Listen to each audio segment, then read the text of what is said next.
नमस्कार दर्शक बंधु मुझ सुरभि स्वागत जनाऊँ आपनको आम प्रभुपाद यूट्यूब चैनल को।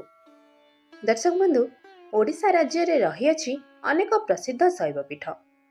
से मध्य ढेंकानाल जिलार प्रसिद्ध एवं साक्षात शिव मंदिर है प्रभु चंद्रशेखरंकर वासस्थल श्री कपिलास मंदिर।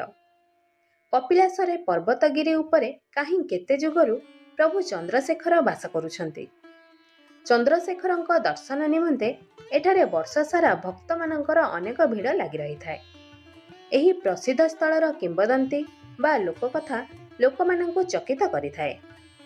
समस्त भक्तंक मनरे एक प्रश्न आसी थाए, श्री चंद्रशेखरंकु एठाकु किए एवं किपरि आनी स्थापन करिथिले। तेबे दर्शक बंधु आसंतु जानिबा श्री कपिलास पीठर कहानी एही वीडियो माध्यमरे। लोककथा अनुसारे त्रेतेय जुगर कथा। लंकापति रावण थिले महादेवंकर परम भक्त।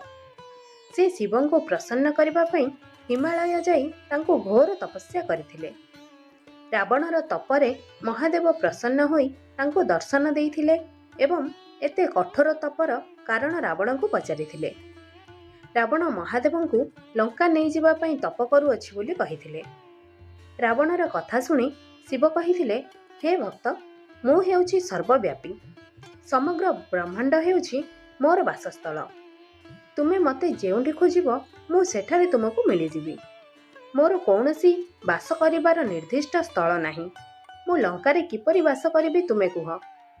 हेले रावण महादेवंक कथारे राजी न होई महादेवंकु लंका जिबा पई बाध्य करिथिले। रावणर जिद को देखि महादेव निजर ज्योतिर्लिंग रावण को प्रदान करी कहिथिले, एही ज्योतिर्लिंग मोर रूप सदृश्य, एहाकु तुमे नहीं लंकारे स्थापन कर। हेले एहाकु नेबा समय रे तुमे केउठी रहिबो नाही, सीधा लंका नहीं एहाकु स्थापन करिबो। एहा कही शिव भगवान अंतर्ध्यान होई गले। रावण खुशी रे शिवलिंग नहीं लंका अभिमुखे यात्रा करिथिले। हेले रास्तारे रावण को शोष लागिथिला। तेणु रावण शिवलिंग को सेठारे रखिदेई जलपान करबा पई एक झरणा पाखକୁ जाइथिले। जलपान करी आसी देखंती शिवलिंग सेठारे स्थापन होई जाइथिला। रावण अनेक चेष्टा करी मध्य शिवलिंग को उठाई पारि नथिले।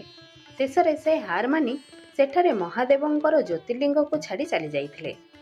सेही स्थलटी थिला कपिलास पर्वत। अनेक दिन महादेव सेठारे गुप्त रूप रे रहिबा परे मयूरभंज जिलार राजा प्रथम नरसिंह देव 1243 ख्रीष्टाब्द रे श्री चंद्रशेखरंकु ठाब करी तांको पई मंदिरर निर्माण कराइथिले। कपिलास मंदिर समुद्र पतनरु 2239 फुट उच्चतार अवस्थित। मंदिर को पहुंचीबा पई 1352 पाहाच चढ़ी यात्रा करबाको पड़िथाए। कपिलास मंदिरर वाम पार्श्वरे पयामृत कुंड एवं डाहाण पार्श्वरे मरीचि कुंड अवस्थित। कपिलास पीठरे श्री चंद्रशेखरंक पूजा परे गणेश, कार्तिकेय, माता गंगा पूजा पाई थांती। दर्शक बंधु एहा थिला बाबा श्री चंद्रशेखर देव बा कपिलास पीठ विषय रे किछि कथा जहा आपण एही वीडियो माध्यम रे सुनि पारिले। आशा करूछि वीडियोटी आपनको पसंद आसीथिबो। पसंद आसीथिले वीडियो को लाइक करी आम प्रभुपाद यूट्यूब चैनल को सब्सक्राइब करने को अनुरोध। धन्यवाद।